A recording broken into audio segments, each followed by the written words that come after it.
அஞ்சுவது யாதொன்றுமில்லை, அஞ்ச வருவதுமில்லை. அனைத்திந்திய அண்ணா திராவிட முன்னேற்றக் கழகம் நம்மளுடைய மாண்புமிகு புரட்சி தலைவரால் ஏற்படுத்திய கட்சி. இன்றைக்கு ஒவ்வொருவருமே ஒரு மிகப்பெரிய அளவில் அரசியல் செய்ய வேண்டும் என்றால் நம்மளுடைய தலைவர்களை வைத்து மட்டுமே இன்றைக்கு ஒரு மிகப்பெரிய அளவில் அரசியல் புரிந்து கொண்டிருக்கின்றார்கள். முன்மாதிரியாக நம்மளுடைய இந்தியாவில் இன்றைக்கு நரேந்திர மோடி முழுமையாக ஒரு பாசிசம் அரசியல் மட்டுமே, ஒரே தலைமை, ஒரே மொழி, ஒரே தேர்தல் என்ற கொள்கையோடு காங்கிரசினுடைய கூட்டமைப்போடு ஒவ்வொரு மாநில ரீதியாக ஆளுமை செய்ய வேண்டும் என்று இன்றைக்கு காங்கிரஸ் கர்நாடகா சீஃப் மினிஸ்டர் மரியாதைக்குரிய சீதாராமையா அவர்களை பதவி நீக்கம் செய்துவிட்டு வேறொரு நபரை நியமனம் செய்ய வேண்டும் என்று பாரதிய ஜனதாவினுடைய ஸ்ட்ராட்டஜியை இன்றைக்கு முழுமையாக கைப்பற்றி இயந்திரமாக இயங்கிக் கொண்டிருக்கும் காங்கிரஸ், ஒரு கட்சி வெற்றி பெற வேண்டுமென்றால் ஒருவருடைய முகம் தேவை, அவர்களுடைய பங்களிப்பு, அவர்களுடைய ஆதரவு தேவை. ஆனால் ஒரு ஆட்சி பொறுப்பில் இருக்கும் பொழுது ஒரு மரியாதைக்குரிய மாண்புமிகு முதலமைச்சரை பணி நீக்கம் செய்ய வேண்டும் அவருடைய வயது காரணமாக என்று சொல்லி மிக சாதுரியமாக இன்றைக்கு அரசியல் புரிந்து கொண்டிருக்கும் பாரதிய ஜனதாவுக்கும் காங்கிரஸ் கட்சியினுக்கும் நல்ல பாடம். ஒவ்வொரு மாநிலத்தில் உள்ள மக்கள் மற்ற கட்சிகள் அனைவருமே இதற்கு தீர்வு எட்ட வேண்டும். இன்றைக்கு தலைமை முழுமையாக இவருடைய பதவியை நீக்கம் செய்ய வேண்டும் என்று கருதுகிறது. ஆனால் இன்று வரை தமிழ்நாட்டுக்கு இந்த தலைமை நினைத்தால் கர்நாடகத்தினுடைய அந்த காவேரி தண்ணீருக்குரிய தீர்வு எட்ட முடியும். இன்றைக்கும் அந்த அணை கட்டுவதற்குரிய ஆவணத்தை ரத்து செய்ய முடியும்.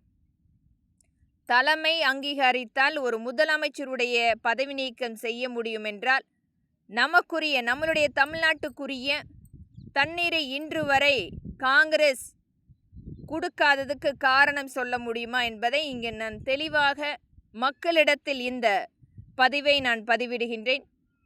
ஒவ்வொரு இடத்திலுமே அநியாயமாக பாரதிய ஜனதாவும் காங்கிரஸும் ஒவ்வொரு மாநில ரீதியாக மற்ற கட்சிகளை அடிமைகளாக நடத்தி கொண்டிருக்கிறது. இனியாவது இவர்களுடைய சுயநலத்துக்காக நம்மளுடைய உழைப்பை வீணடிக்காமல் நம்மளுடைய மாநில உரிமை கண்டிப்பாக மொழி காப்பாற்ற வேண்டும், அந்த மக்களுடைய உரிமை காப்பாற்ற வேண்டும். இன்றைக்கு எத்தனை மாநில ரீதியாக இவர்கள் கொடுக்கின்ற தொழிற்சாலைகள் இயங்கிக் கொண்டிருக்கிறது. மக்களுடைய உழைப்பு, மக்கள் தன்னிச்சையாக உழைக்கின்ற உழைப்பை கூட மற்ற நாடுகளில் அடமானம் வைக்கின்ற நரேந்திர மோடியுடைய மிகப்பெரிய சாதுரியம். ஒவ்வொருவருக்குமே நமக்கு ஒரு அடையாள அட்டையை, இந்த ஆதார் அட்டை என்பது வெளிநாடுகளுக்கு நாம் அடமான பொருளாக வியாபாரம் செய்கின்ற ஒரு மிகப்பெரிய அட்டையாக இன்றைக்கு திகழ்ந்து கொண்டிருக்கிறது. பிறந்த குழந்தைக்கு கூட ஆதார் அட்டை எடுக்கின்ற ஒரு நிகழ்வு என்பது அதிகப்படியான ஜனத்தொகையை காட்டி அதிகப்படியான கொள்ளை நடந்து கொண்டிருக்கிறது, வியாபாரமாக்கப்பட்டு கொண்டிருக்கிறது. ஆனால் இன்றைக்கும் அரசால் பெறக்கூடிய எந்த ஒரு சலுகையுமே நேரடியாக மக்களுக்கு கிடைக்காமல் வெறும் கண் துடைப்பு ஆட்சி அமைப்பு மட்டுமே நடத்தப்படுகிறது. அனைத்துமே கருத்தில் கொள்ள வேண்டும். இது இன்றைக்கு கர்நாடக மரியாதைக்குரிய மாண்புமிகு முதலமைச்சர் சீதாராமையா அவர்களுக்கு நடந்தது. இன்னும் எத்தனை மாநிலத்தில் இது போன்ற ஆளுமை நடக்கப் போகிறது என்பது வரக்கூடிய நாட்களில் மட்டுமே நாம் பார்க்க போகிறோம். இதை அனைத்துமே தடுக்க வேண்டும். இனியாவது இந்த பாரதிய ஜனதாவுடைய காங்கிரசினுடைய கூட்டமைப்பு இல்லாமல் தன்னிச்சையாக வெற்றி பெற வேண்டும். நாமும் நமக்குரிய பதவிகளை பெற வேண்டும். நரேந்திர மோடியினுடைய மரணம் மட்டுமே இந்தியாவினுடைய விடுதலை. நன்றி.